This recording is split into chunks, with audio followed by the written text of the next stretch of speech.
Antes de falar de Simão Pedro, que é o mais conhecido, e Simão o Zelote, que é o menos conhecido, eu quero que você observe que dentre esses 12 apóstolos, nós temos 4 evangelhos. O evangelho de Mateus, qual que é o outro? Marcos. Eu acho que é isso aí. Mateus, Marcos, Lucas e João, não é isso? Lembrou? Esses são os 4 evangelhos. Destes 4 evangelhos, quais foram escritos pelos discípulos de Jesus? Somente o primeiro, que é de Mateus, o publicano, que nós vimos semana passada, e o último, que é de João, o discípulo do amor. Você observou que dos 4 evangelhos que está nas nossas mãos, dos 4 evangelhos, somente 2 foram escritos pelos apóstolos? Porque Marcos não é apóstolo de Jesus. Lucas não é apóstolo de Jesus. Marcos andava com Pedro, era discípulo de Pedro. E Lucas era discípulo de Paulo. Eles andaram com Jesus e faziam parte da multidão. Tanto Lucas e com certeza Marcos, eles não eram apóstolos, eles faziam parte da multidão. Mas você vê que eles escreveram os evangelhos e o nome deles estão aqui. Eles não são os discípulos e não fazem parte da equipe dos apóstolos. Mas dos 4 evangelhos, 2 foram escritos por pessoas que faziam parte da multidão. Você está entendendo que você pode fazer a diferença, sendo 12, 70, 120, 500, ou fazendo parte da multidão? Você andando com Jesus, andando com Pedro, ou com Paulo, que nem viu Jesus na terra, você pode fazer a diferença? Lucas andou com Paulo, e Paulo não foi discípulo de Jesus, e foi chamado muitos anos depois. A questão não é se Jesus é o seu discipulador, se o pastor Marcos é o seu discipulador, a questão é se você é discípulo, se você é fiel, e se você entende a palavra de Deus, e você faz parte. Vamos ver agora, eu quero trabalhar algumas diferenças. Como eu falei, o primeiro da lista quem é? Pedro, diga Simão. Pedro, o homem de pedra.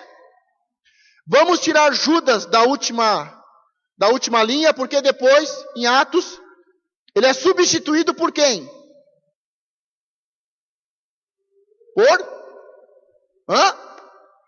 Matias.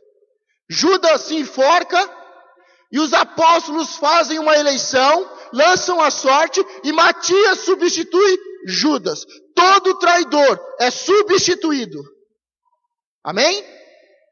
Então vamos pegar o primeiro da lista, que é Simão Pedro, tiramos Judas, e o último da lista aí é Simão o Zelote. Diga Simão Pedro versus Simão o Zelote. Eu quero trabalhar a diferença entre os discípulos. Simão Pedro é o mais conhecido dos discípulos e dos apóstolos. Simão o Zelote, ele é discípulo e ele é apóstolo. Mas não se fala nada dele. Não tem nada na Bíblia que fale dele. Não tem nenhum escrito histórico falando sobre ele. Você acha isso estranho? Jesus chamou um Simão para ser um Simão ninguém. Jesus chama um Simão e fala que ele é Pedro, uma pedra. E este Simão Pedro é o mais conhecido, ele é o orador, ele é o pregador, é o mais conhecido. E do outro lado está o Simão, conhecido por Zelote. Ele é discípulo, ele é apóstolo, ele foi escolhido por Jesus. Mas na Bíblia não fala nada dele. Os textos históricos, os historiadores não sabem nada sobre ele. De um lado, uma pessoa conhecida e famosa. Na mesma equipe, um outro que não sabemos nada sobre ele. A única coisa que sabemos é em relação ao seu nome. Porque ele é conhecido como Simão o Zelote. Diga, o Zelote. E Zelote não significa um território, que nem Jesus de Nazaré.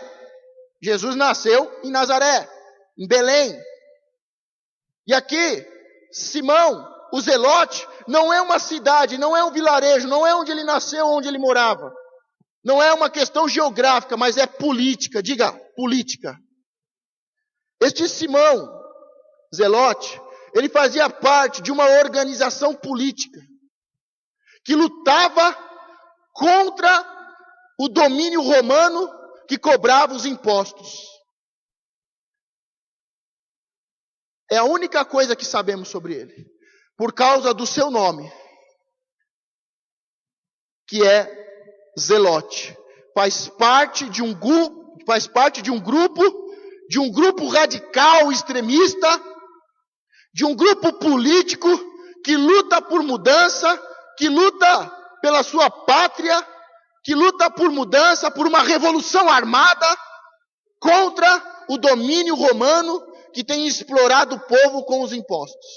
De um lado, Simão Pedro, conhecido, famoso, o pregador. Do outro lado, Simão Zelote, o desconhecido, o anônimo. Não falou nada, não tem nada escrito sobre ele. E só sabemos que ele faz parte de um grupo político, armado. Às vezes nós olhamos dentro da igreja e dentro das equipes, e há muita diferença. E nós sabemos que ninguém é igual a você. Você é um ser único. Deus te criou para ser a imagem e semelhança dele e ser único. Ninguém é igual a você. Você tem uma identidade. Você tem um perfil, uma personalidade, um caráter. Diga, eu sou único. Por isso a pessoa que está do seu lado é muito diferente de você. Muito diferente. E aqui nós vemos as diferenças entre os discípulos.